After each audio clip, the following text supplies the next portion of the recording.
administration in Washington. As I said, we've done this before. We've been to this. And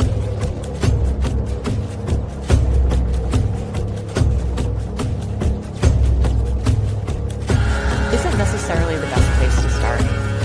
In fact, I think our reverence for the truth might have become a bit of a distraction. That is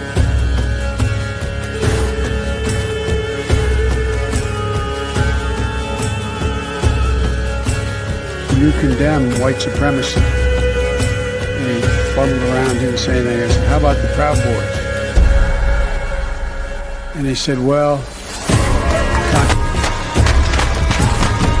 Ronald Reagan was 2 months into his presidency when John Hinckley Jr. blew a $20 million.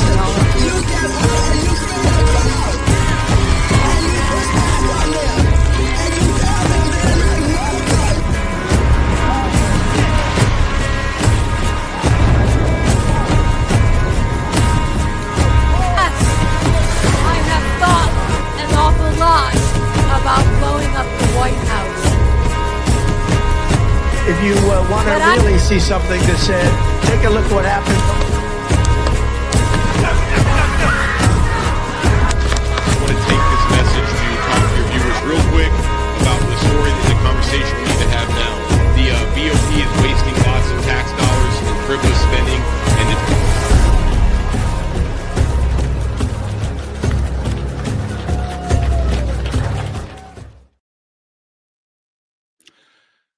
welcome to the American Rising.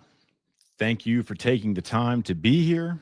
And we got an exciting show, an episode for you today. Does it seem like the media apparatuses in America do nothing more these days than spew propaganda on the right and the left? Does it not seem like our media, no matter whether it's Fox News or CNN, just appear to be two heads of the same seven-headed dragon? Maybe they are. There was once a time where journalism was a very pure and organic industry, where men and women reported the facts and only the facts, their opinions, their perception, their ideals and values were not part of the equation when bringing you the news. And one can make the argument that that ship has sailed a long time ago, and you could be right. But there are journalists out there that are dedicated to journalism, that believe in the root value of this industry and this profession and still practice it. Most of these journalists I have found have been doing this for a really, really long time. And that is true with our guest today, Dan Luzadder. Dan Luzadder is a author and Pulitzer Prize winner, 50 years in journalism, and author of the book, The Manchurian Journalist, a book that I personally have read and I really enjoyed. And I have the author today to discuss his life work, who he is as a journalist, and the inspiration for writing this book about Lawrence Wright, the CIA, and the corruption of American journalism. I think just in that title alone, no matter what side of the illusion of an aisle that you are on, could agree with that. And Dan, I find to be a very credible person who takes journalism serious. Without any further ado, I'd like to welcome Mr. Luzadder. How are you? Luzadder. Sorry, I said it wrong again, even though I asked you before how to properly pronounce it. And I am a community college dropout, as you have just noticed. Well, college doesn't teach you everything in the world. Thanks, Barry, for having me on. I'm looking forward to the conversation about journalism. I think it's important, particularly now, and has always been important in the history of this country, how journalism has served its role or not served its role, in the American process. And you, sir, have been doing this for a very long time. You are an investigative journalist now for over 50 years. You're still active in this profession. And you started off, correct me if I'm wrong, investigating very high profile cold cases and other things like that. And is that how you started your career? Well, I didn't really start my career at that level. I started it basically on the street. I was a teenage police reporter working for a very gritty morning daily, and where things were done the old-fashioned way, the way they'd been done for 50 years before I came along, certainly. And I got a real schooling in the way that journalism can work in a community and what makes journalism interesting, really. You know, starting out on police beat, and I was a pretty sheltered evangelical kid when I went to work for a newspaper, and suddenly finding life out on the street in the ways that it really is, and seeing what police do and how they work with the community, seeing the stories of common people, I was very attracted to that. And as a result, I wound up becoming a columnist, and I worked for a couple of different newspapers as a columnist, and then shared the Pulitzer, not for investigative reporting, but for general local reporting, because I made a habit of trying to do things a little differently than a lot of reporters did. So I spent time, getting to know people who were not commonly covered. And that led me to finding out things from the street. And I became an investigative reporter, realizing that I could have more impact on things that needed to be addressed, things that were problematic, than I could as a columnist expressing an opinion or just highlighting certain events within a community. And as I think you might find interesting, one of the first stops along that route was investigating corruption and prison conditions at that time in the Indiana state prison system, and then later on in the federal prison system. And I spent many years and devoted a lot of effort to coming to know people who knew things and could tell me about things the way things really were. And that led me to some pretty high profile investigative work, which included Columbine. I've done national stories on political and corruption, political corruption, and police corruption, those sorts of things. So it's been a long and interesting career. Yeah, I would say so. And you, at some point in your career, you start to take a notice of the inner workings of journalism, the webs weave behind the scenes and how things work, so to say. At what point does your work in journalism bring you to this character, Lawrence Wright? Do you have an introduction to that? What point do you start to notice the things that bring you to investigate Lawrence Wright? Well, that's a long and winding road. When I was a young journalist, I went to college. It took me 10 years to get through school. And by that time, I was a professional reporter by the time I ended. And so I gradually got to know, how newsrooms work. As I write about in the Manchurian journalist, I saw old hands teaching young hands how to find sources, how to build networks of information, how to be something more than a person who calls people up on the phone and asks them what they think, to actually dig into things. But that process was a long one and a pretty slow learning curve, I would guess. Over a period of years, I was fairly successful. But getting to Lawrence Wright really was a result of a philosophy I think I have in journalism, which is to listen to people's stories, to not be skeptical at the outset or to have an ideological bias that tells me who I can talk to or who I can't talk to. And so in the process of all this over a period of years, and I began to freelance after I left daily newspapers. I worked for the New York Daily News and New York Times, freelancing stories for them and for various magazines. But at some point in time, I came to meet some people from the Church of Scientology. And they were interested in having a journalist with some experience look into the coverage of the church and how it had unfolded and how fair it had been. And most journalists would not, I think, engage with a controversial organization like the Church of Scientology unless they had an open mind to hear what people had to say. So in the course of that, I discovered that Lawrence Wright had written a book about the church, and I I took on examining that book for the accuracy and factualness of the book. And there were some significant problems. All journalists and all writers, make mistakes. Whatever. His seemed a little more purposeful than they did accidental, and to create a point of view. And I got to wondering about Lawrence Wright himself. And that launched me onto the trail that ended in the Manchurian Journalist, because what I found about Lawrence Wright was that his highly successful career as a journalist, and I should note, wrote the book Looming Tower, which examined the 9/11 issues, Osama bin Laden, the history, etc. And he won a Pulitzer for that book. He's been a writer for the New Yorker since the early 90s. He had significant, I discovered, connections to the intelligence community that he had never disclosed.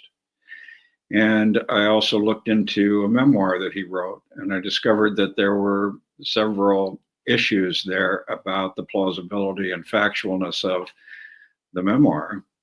And then I discovered that his association with the American University in Cairo was very similar to a path that the CIA and related intelligence organizations created for people that they wanted to be friends, associates, and helpmates in developing our interests elsewhere in the world.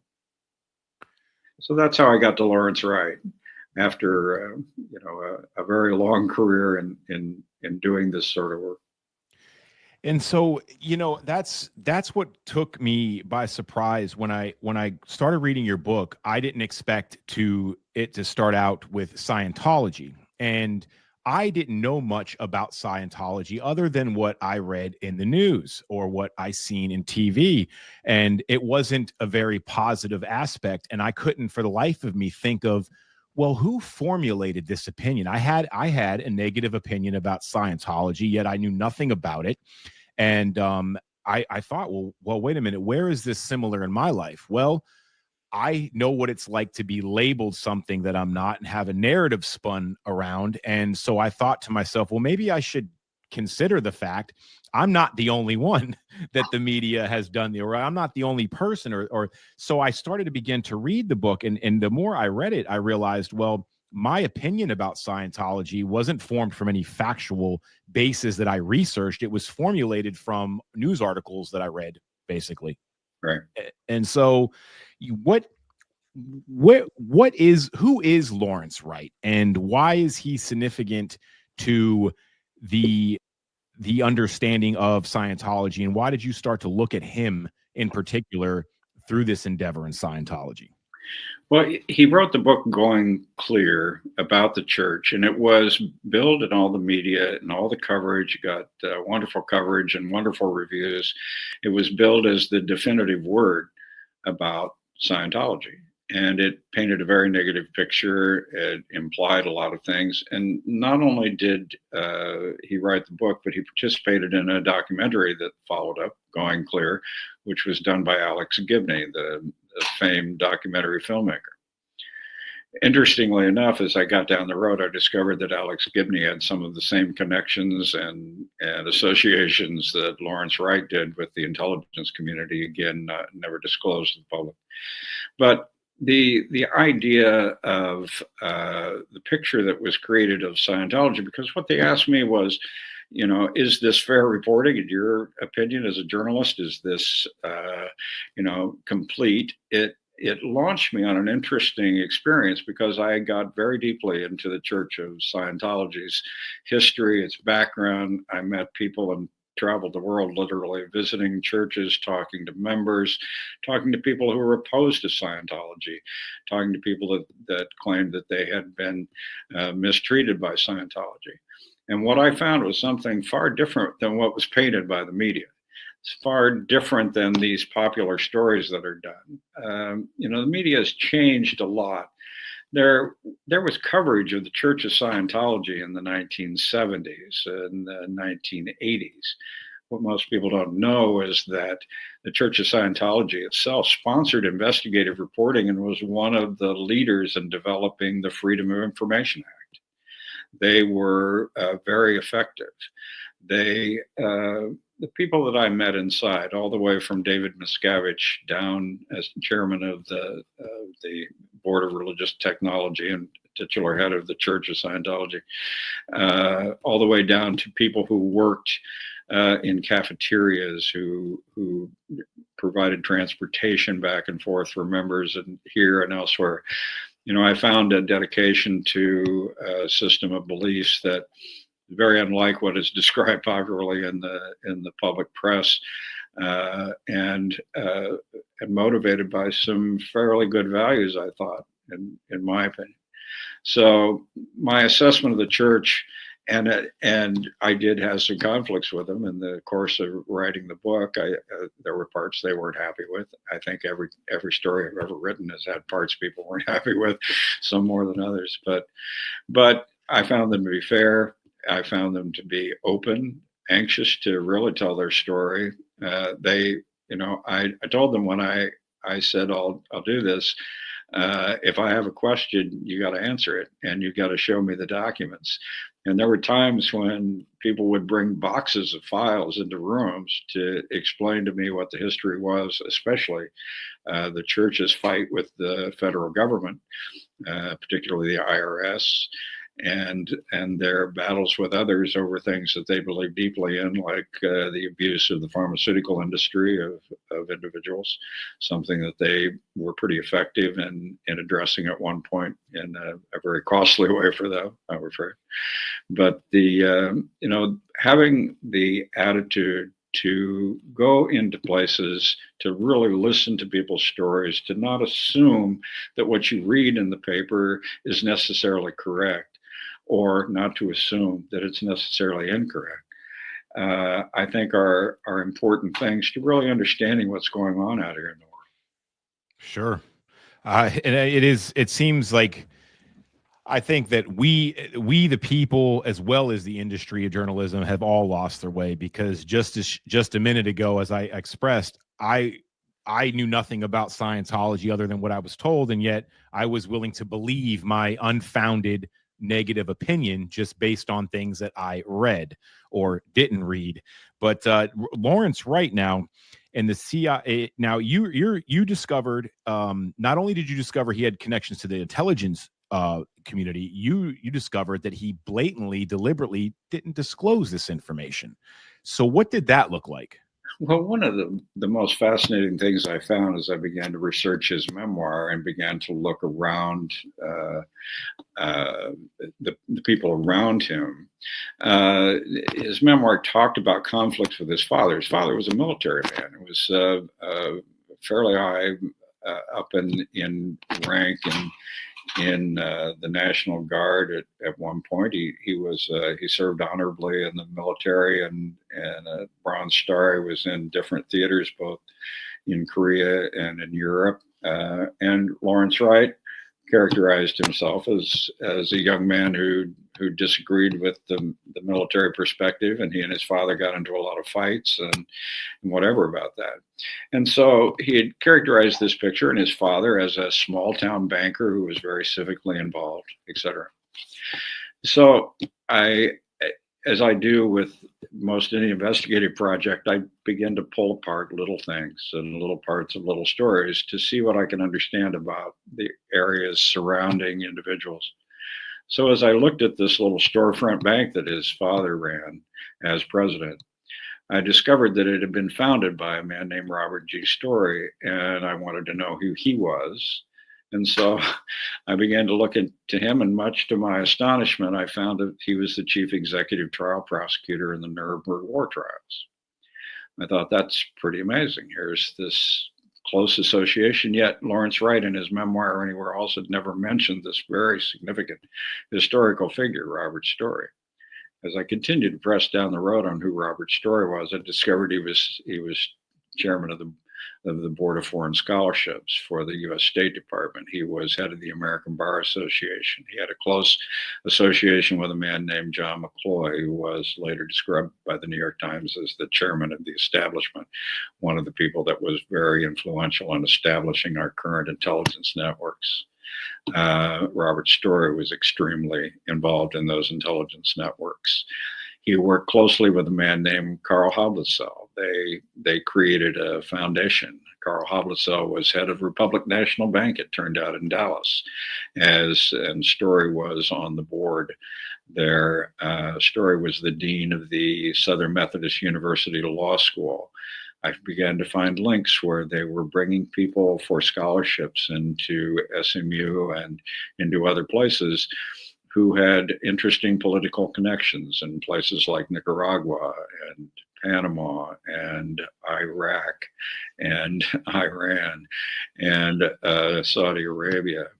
And then as I began to follow Wright's story about how he happened to become involved with a small publishing course, a summer course at Radcliffe College, he attended this summer course waiting to find out if he would be approved as a conscientious objector in the Vietnam War.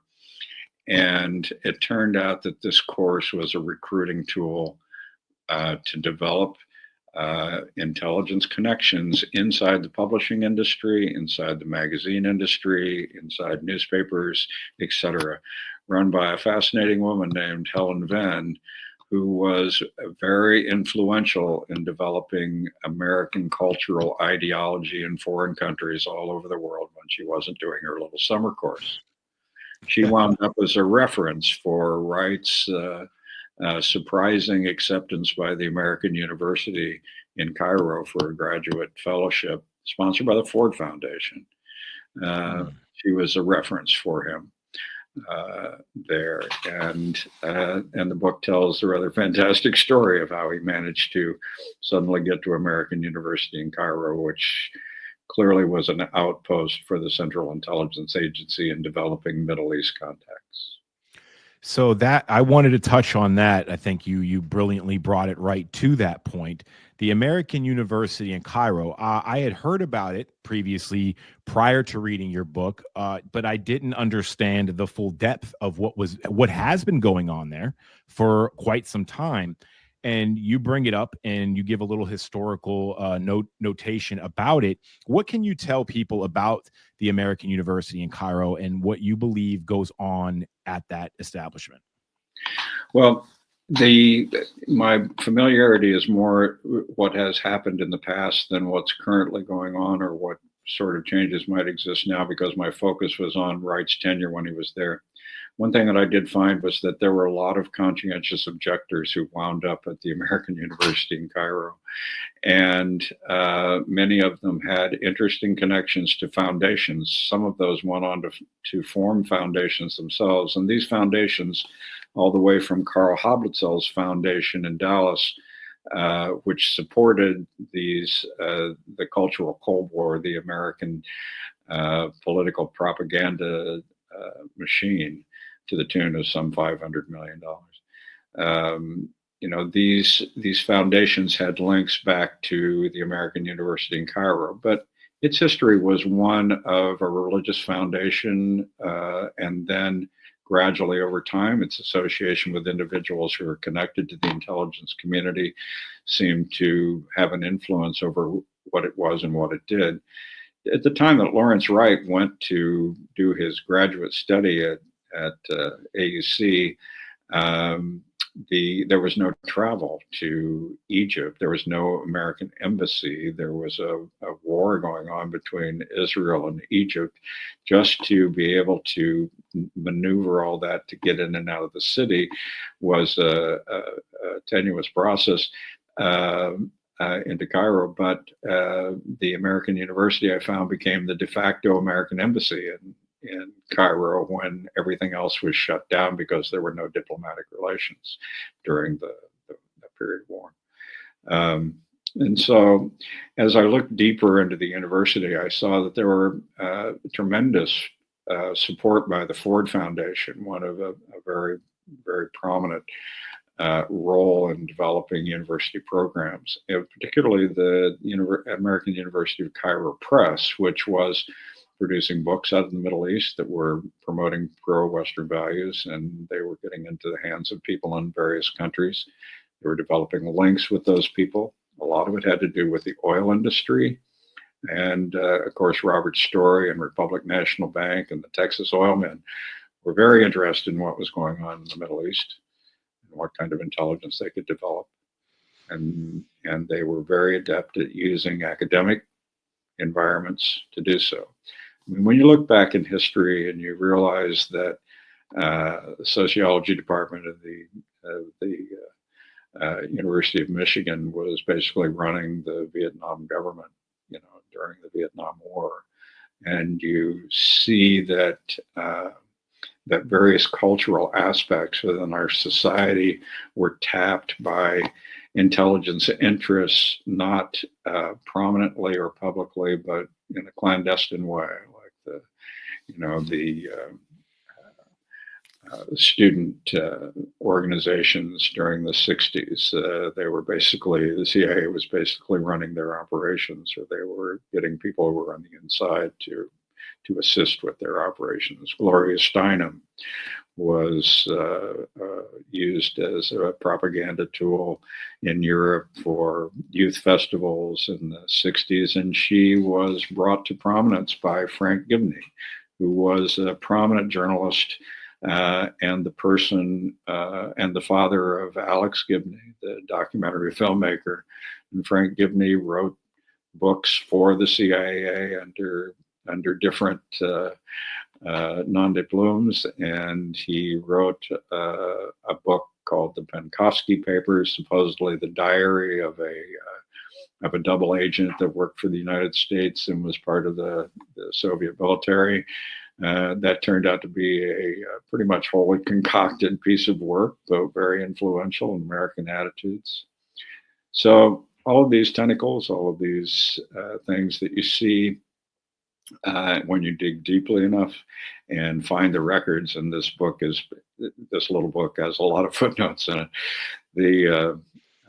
When you see these tentacles, you begin to understand that there's more to the intelligence community than the CIA and CIA agents conducting their outside activities beyond the domestic borders.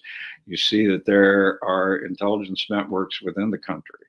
And it turned out that Lawrence Wright's father's little bank, and I interviewed former directors and former vice presidents, it was staffed with too many loan officers, and almost all of them had military background, and almost all of them were doing something else. And the man who was the senior resident agent for the FBI during the Kennedy assassination ended up going to work with Lakewood Bank and Trust. It was essentially non-official cover for some agency operations. Again, something Lawrence Wright's never addressed. Yeah, and you find that kind of consistent throughout a lot of things that Lawrence Wright publishes and talks about through his career. There's always, it seems to be, some kind of angle. And that brings me to the question of, where did Lawrence Wright begin his journalism career in journalism? Well, he first went to work for a little magazine called Race Relations Reporter. And it was kind of a fascinating publication. It started out tracking segregation and desegregation. And one of the main things that Race Relations Reporter developed with a very small staff was a library. And they clipped every newspaper in the country. They clipped foreign newspapers as well on issues of race relations. And they became really a font of information about the status of things, a lot of research. But they also published a little magazine that gradually strayed from the focus of just segregation and integration into other issues of race relations. And about the time they did that, Lawrence Wright managed to get a job at Race Relations Reporter. It's interesting to note that most of the funding for Race Relations Reporter came from the Ford Foundation.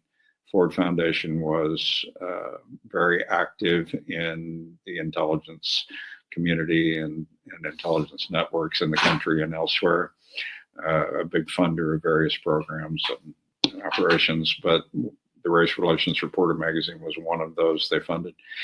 I tracked down a former managing editor at Race Relations Reporter who hired Wright, and he had some not too flattering things to say about Wright's attitude and his work.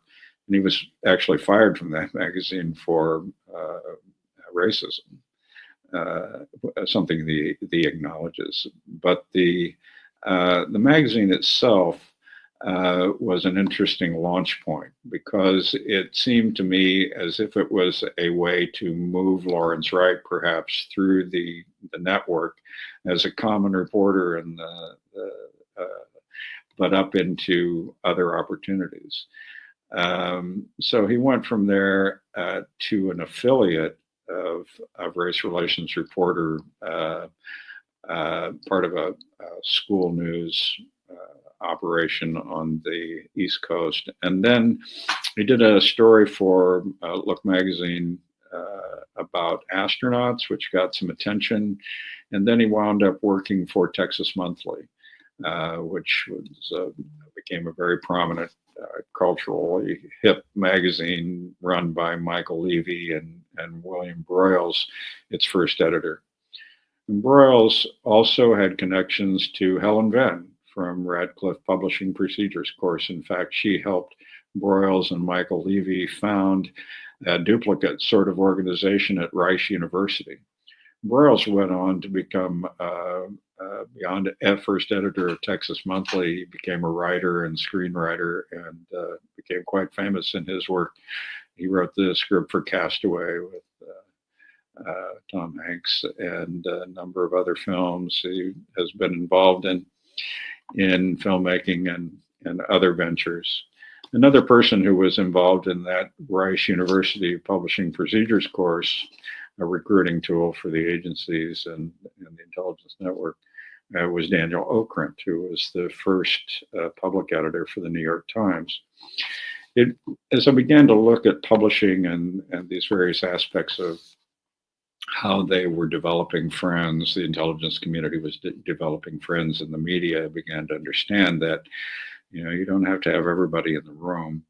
But if you've got people who are working in publishing, who are selecting who is getting published and who isn't, because we know that the major publishers can, make an author's career or not, you have those kinds of influences. And you track back and you see that major publishers like Cass Canfield was on the board of a foundation that was a CIA front.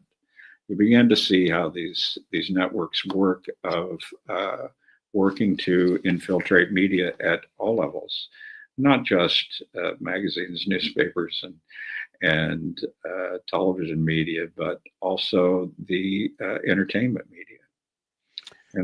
And so there you have interests in Hollywood making decisions about how they portray certain things in history, how things are recorded, and it's I think those influences are out there purposefully, and while they may not be visible, they're very important in understanding that our perceptions of things can be clouded, influenced, and as you say, we can be brought to believe things that are not necessarily true. Yeah. If there was one way to really be successful in doing that, it would be mass media. I mean, the things we consume and we read shape our opinions about the way we see the world, for better or for worse. Now your work into learning about Lawrence, you attempt to reach out to him, and I think you make contact with this guy. Oh yeah, several times. He gets to know you a little bit. Talk to me about your experience with that and the kind of rigmarole you were taking on trying to establish contact with Mr. Wright. He seems like a very affable man, and obviously he's intelligent and a pretty good writer. I think somebody certainly I would have read, although I hadn't really paid much attention to him beforehand. But you know, my style of investigative work is to get up close and personal when possible. And I went out to New York when Lawrence Wright was promoting his book and promoting the film, and attended one of the sessions that he had, and afterwards introduced myself to him and told him what I was doing and exactly what I was doing. And he said he would consider talking to me, but he had to review some things first. Later on, the excuse was he couldn't talk to me without HBO's permission, and there were some other reasons. But before I formally introduced myself, I think he already knew that I was tracking around a bit, and I flew down to Dallas and he has a little band called the Hoodoo, and they were playing in a little bar, and I went in and sat and listened. And the other members of the book or the band are also journalists, so I bought books of all of those members of the band who had also published, and I took them up and got signatures, and lastly got Lawrence Wright's signature. And when I went up and gave him the book and asked him to sign it, he asked me who to make it out to, and I told him my name, and he looked up and he recognized then who I was, and so he graciously signed the book, and he signed it, "You Know the Story." And I thought that was interesting because I would really come to know the story in much more depth than other people would probably pursue it. But later on, when Wright was on the Joe Rogan show, he characterized this visit as by a private investigator who was working for the Church of Scientology to stalk him. And he went on X and he said that I wasn't a journalist, that I was really a private investigator and hired by the church to create mischief. Well, he knew well who I was and knew my history. You know, I've been at this a long time. I've covered a lot of different things, and successfully. I shared a Pulitzer Prize. I'm sure he was aware of all those things, but he carried on a little bit of propaganda himself by trying to mischaracterize who and what I was. I didn't hold that against him, and we had another session in Austin when he was promoting the film among some locals, and I visited there. He was asked during the course of after the film if he was ever frightened of Scientologists because of their bad reputation, and he said, well, someone who works for them is sitting in the audience, and he pointed me out, and all the people turned around and stared at this person who must certainly have horns under their hat. And but I did get him to let me ask the last question of the night, and he did so. And the question had to do with why his principal source in the book later said publicly that he had completely distorted certain portions of what he had been told and certain facts in the case about the IRS. And he said, what do you expect me to respond to every bad review? Which brought a laugh from the audience. But outside afterwards, I confronted him to ask him what he was, why he did what he did. And also to tell him I wanted to ask him about these connections that existed with the intelligence community. And he demurred and declined, and I didn't talk to him after that. I wrote him letters. I told him exactly what I was going to publish. I asked for him to respond and to give his point of view, but he chose not to do so. And so you start to dig into his intelligence connections, and where does that bring you? What exactly do you find about Mr. Wright? Well, I find that in addition to the fact that he's distorted some stories in his memoir, in fact, the kind of distortions I think would cause some controversy, as we've seen in other situations with memoirs where the facts don't line up with what's actually true. But but as I pulled apart these pieces, I felt uneasy about what he was telling us about the war on terror and how he was characterizing the failures of 9/11, that they resulted from a lack of communication between the Central Intelligence Agency and the FBI. And he seemed to take the part of the FBI as to who might be to blame for those sorts of things. But at the same time, he was creating some perspectives that I think came fairly directly out of the intelligence community, perspectives that were reflected in The Looming Tower, his book on 9/11 and Osama bin Laden. And I began to find factual errors in that book, and some of them were just basic journalistic tip-offs. You know, you can take a look at some journalism and you can determine whether or not the writer is being straight up with you about quotes and things by certain little mistakes they make.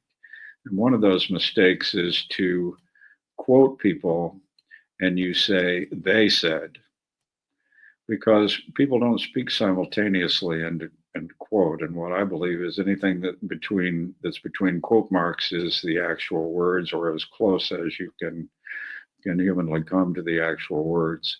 Those things that you don't hear personally, you can't put in quotes unless you're able to document it by transcript or something else. But Lawrence Wright had used quotes in his book Looming Tower from individuals who didn't speak English. They were quotes in Pashtun. He didn't hear them directly himself.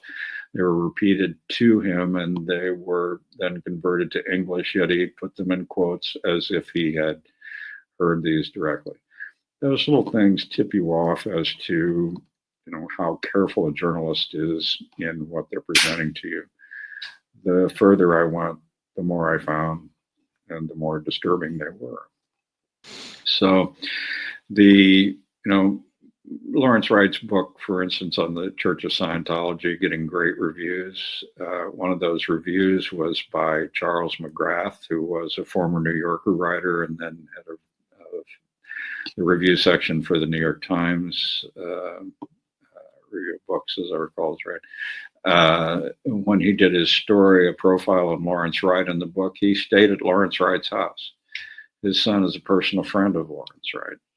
He didn't mention those things, and I called McGrath and I talked to him about it and confronted him about these things as to what his perspective was and whether or not those things violated the New York Times ethics policies. He didn't agree with that, but nothing I published about that drew any attention from the New York Times or those sorts of issues. So now you're learning about his involvement there. Now you do discover that he does attend the university in Cairo. He was a student there. Right. Now, what you get into your book about this woman, I believe her name was Helen. Right, Helen Ben. And what is her significance in all this? She was the liaison for the U.S. State Department to something called the Franklin Books Program.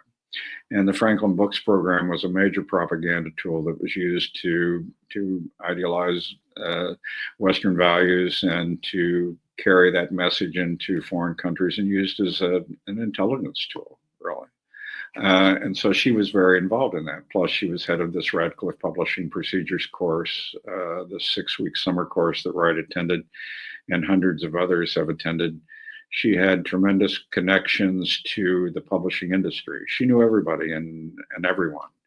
John Updike, she'd get a famous writer to come and talk to her class or bring her class to their home or whatever. John Updike, Kurt Vonnegut, a lengthy list. The editor of Rolling Stone, Jan Wenner, and some of his people were close to Helen Ben. She had these very incredible connections, very social connections, And then she had connections with small publishers around the world who were doing the good work of Western cultural propaganda on behalf of the American government. And she was liaison to them. So she played a very significant role in the recruiting of people into the publishing industry. And she had her little summer course, the 6-week summer course, had a 97% placement rate in the publishing industry or in journalism. Yeah, I remember reading that part. It almost sounds a little familiar and paradoxical to the federal system having a 98.7% conviction rating. So, yeah, they're good at what they do, aren't they? Yeah, they sure are. And so where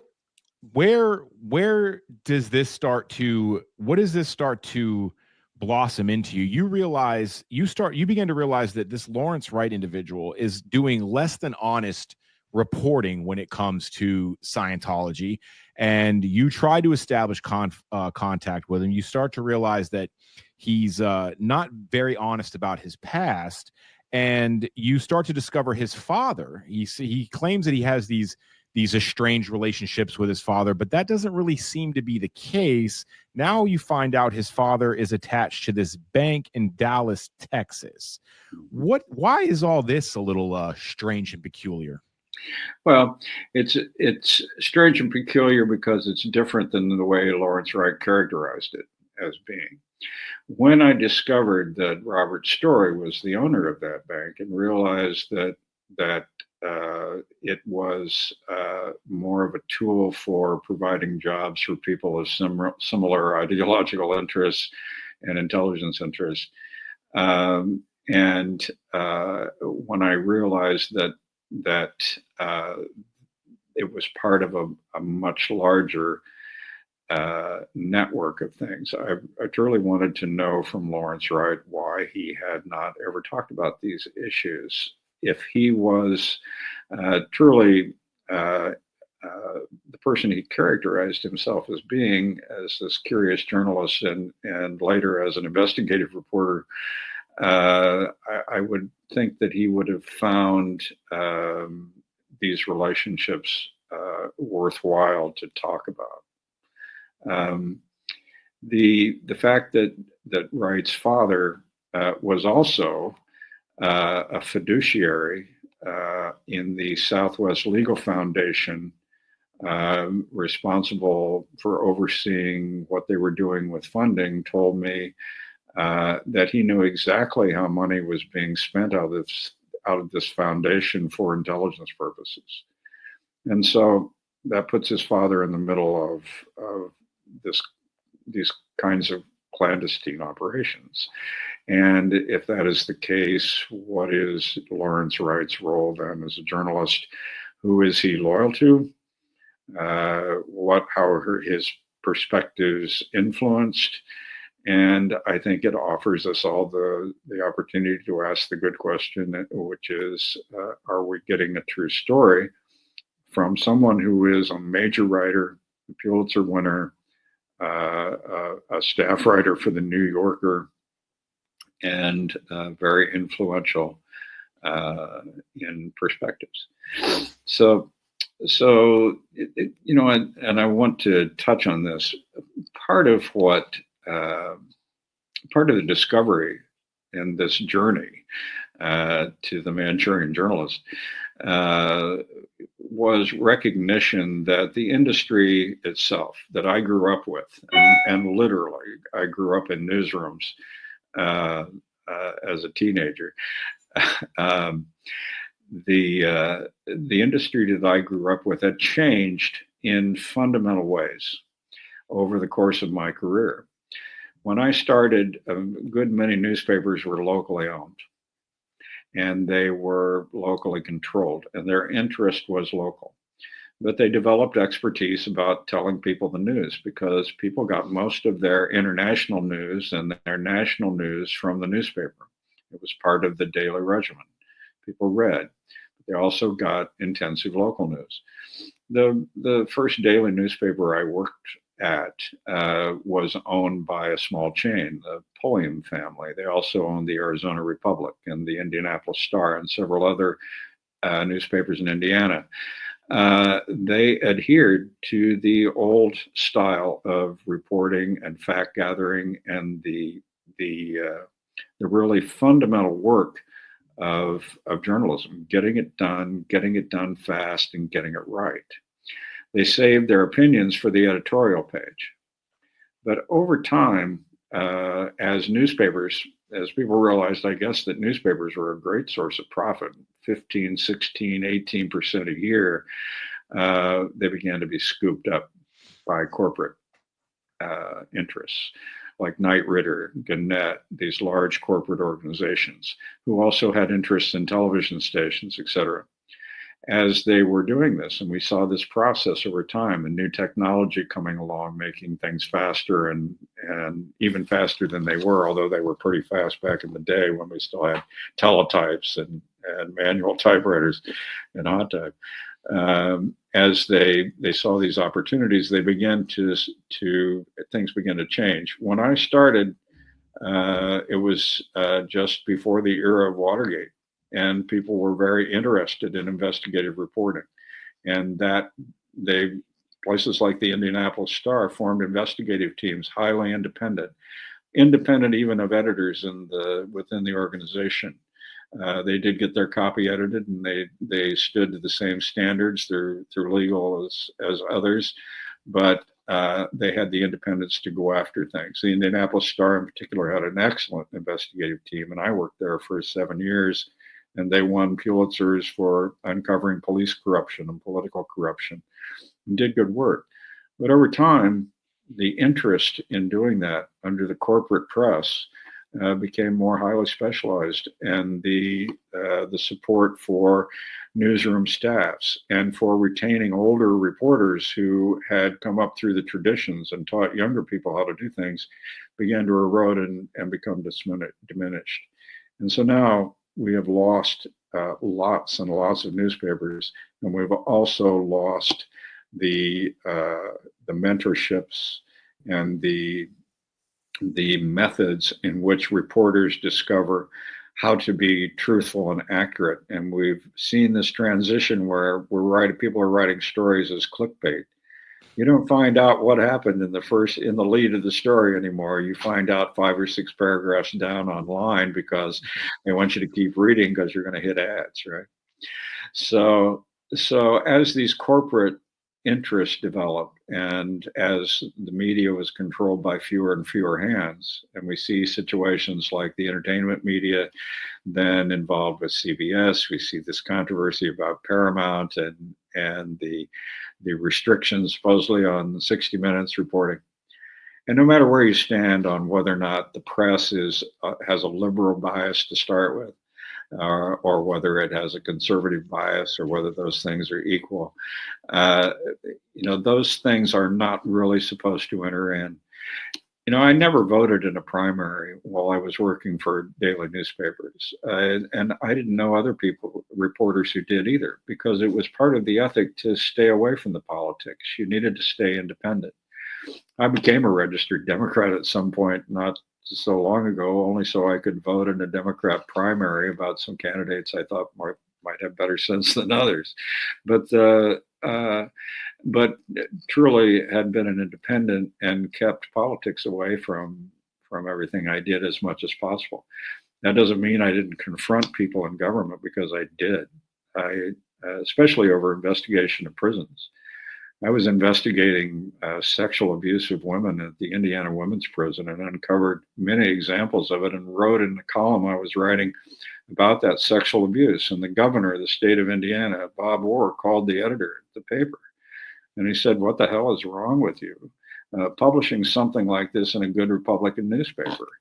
And he said, "Well, this is my columnist, and we try to give him some independence." He said, "Well, I want that son of a bitch in my office this Friday at 3:00 in the afternoon."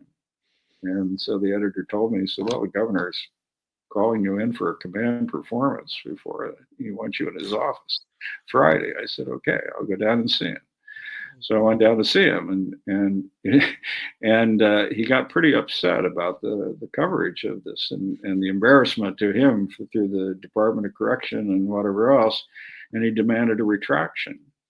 And I said, no, I'm not retracting anything.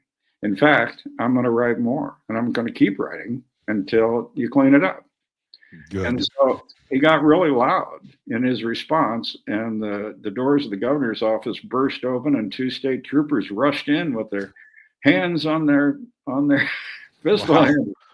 They thought the governor was at risk, but the only risk was in dealing with journalism that was factual and truthful, and we kept going, and that prison got sued, and they reorganized how they were handling female inmates. Oh, it sounds like the governor there might have been trying to interfere with the First Amendment. Well, there are often attempts to do that from all sides. Oh, yeah. Well, especially if it's your ox that's getting gored, I guess.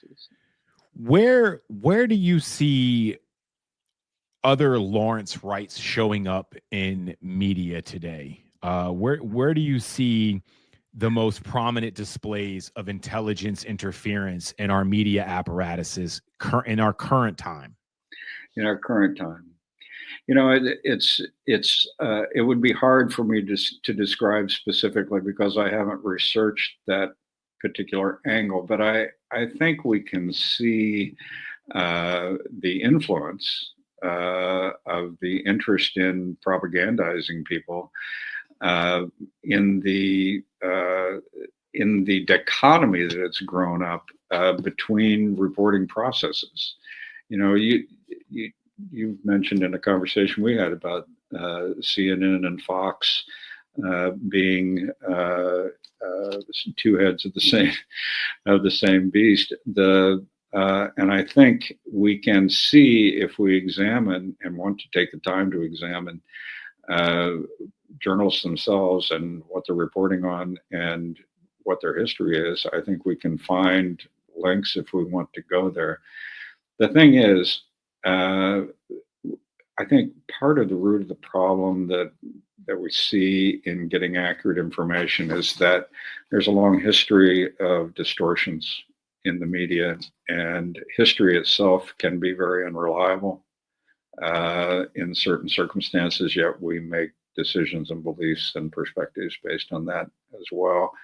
I'm more familiar with that than I am the current day as to who might be doing what. But what I did fault the media for is that when things are pointed out, they should be more open and honest about them. I tried to talk to David Remnick at the New Yorker about Lawrence Wright's history. Got no response. They weren't interested. People at HBO, et cetera. When I was examining the Church of Scientology, they didn't respond. The problem, isn't that they decide to respond or not. The problem is that they become immune to the real world with real people in it. And my perspective has always been basically from the common man's look of the world, because that's what I'm familiar with. I'm just another guy down the street. But the media elite has taken control of what we read, what we see, what we decide to entertain ourselves with in the media. I have to, I've done some intensive research into Chicago organized crime. And one of the very interesting things I found is a vast distortion of history in what we believe about organized crime in America, and particularly Chicago's organized crime. And that is that Al Capone was the leader of the Chicago mob and really formed the Chicago mob and made it what it was. That's a myth.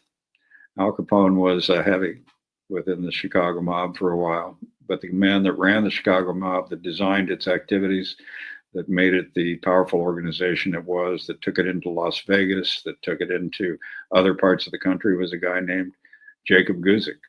He was a Russian Jew, not an Italian. And the mob was never all Italian in Chicago. or other parts of the country, it was multi-ethnic. But we have we have history teaching us in the media in the form of movies and those sorts of things, teaching us that this is the way that organization was. But I interviewed Jake Gusik's son. I found him. I had a mentor in the Chicago mob who was Tony Accardo, Big Tuna's midnight pinochle partner. He took me through the organization and introduced me to people. And one of the reasons he did that was because he wanted me to write a book saying that Al Capone didn't run the Chicago mob. It was a multi-ethnic organization, and here was the history, and he had the access to the people that could tell me that true history. I have tapes of those interviews and things. I've written that book. I haven't published it yet. But it's just one of the interesting facets of history in the media, from the movies on down, to create impressions as to what is or what isn't. You know, the famous scene in the movie Capone with Robert De Niro in it, where he takes a baseball bat to a couple of guys in a restaurant. Well, you know, that's a fictitious scene, but it's patterned after something else that happened in the hierarchy in the organization. But it was Sam Giancana in a restaurant. And he didn't kill an individual, but he beat him in front of others, including the wives of members of the organization, because of betrayal. But he didn't kill him.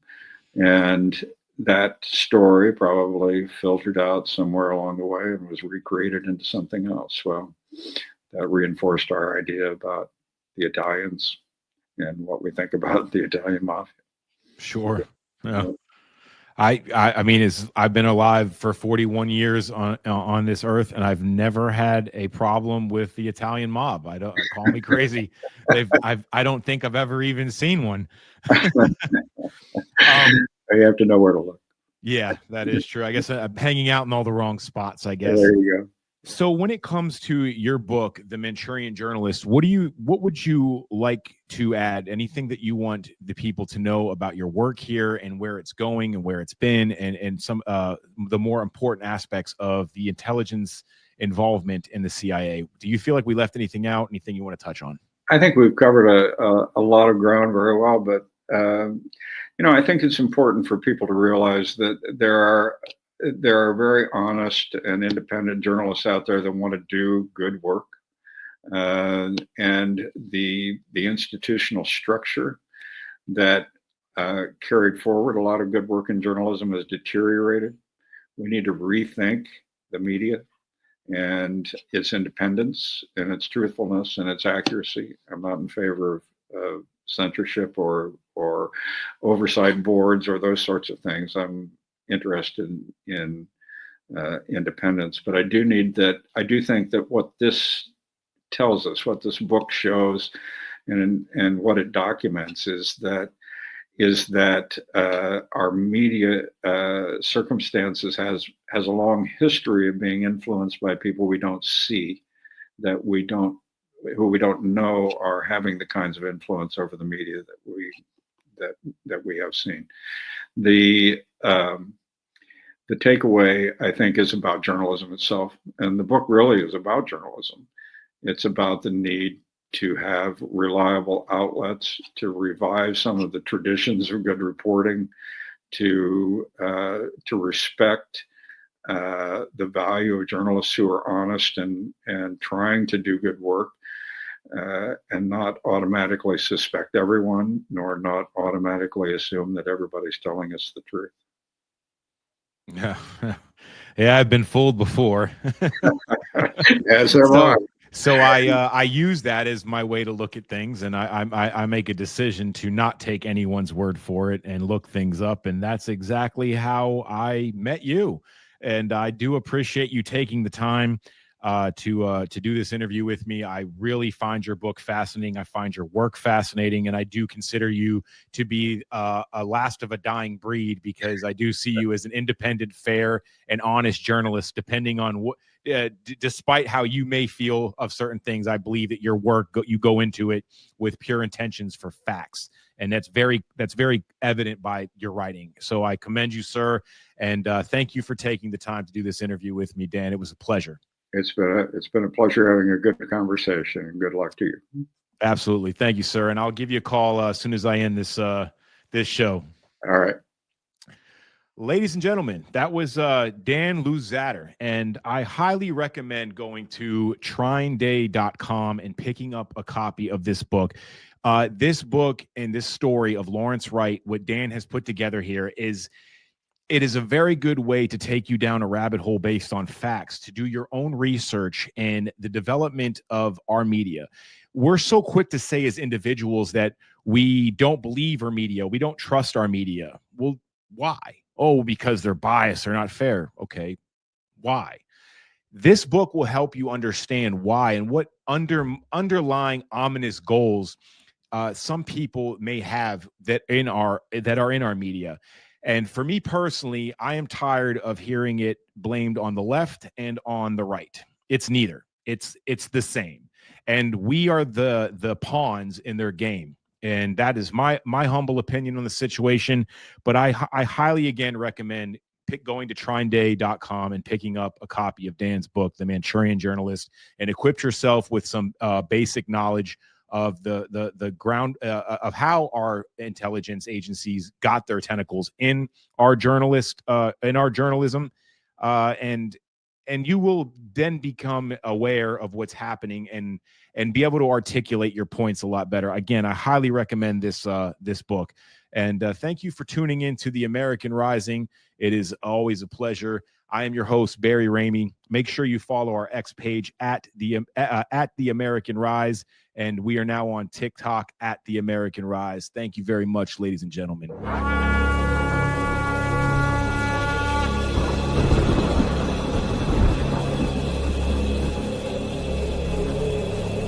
will get through the uncertainty of a new administration in Washington.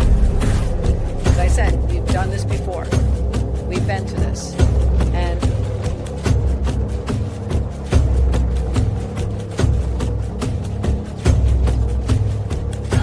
isn't necessarily the best place to start. In fact, I think our reverence for the truth might have become a bit of a distraction that is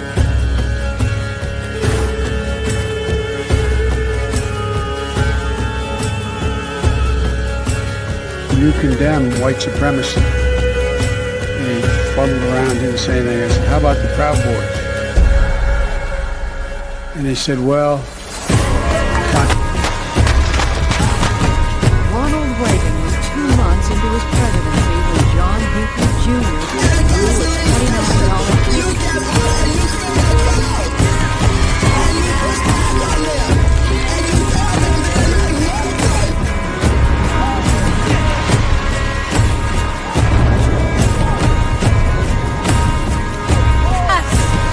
I have thought an awful lot about blowing up the White House. If you want to But I- really see something that said, take a look what happened. I want to take this message to talk to your viewers real quick about the story that the conversation we need to have now. The BOP is wasting lots of tax dollars in frivolous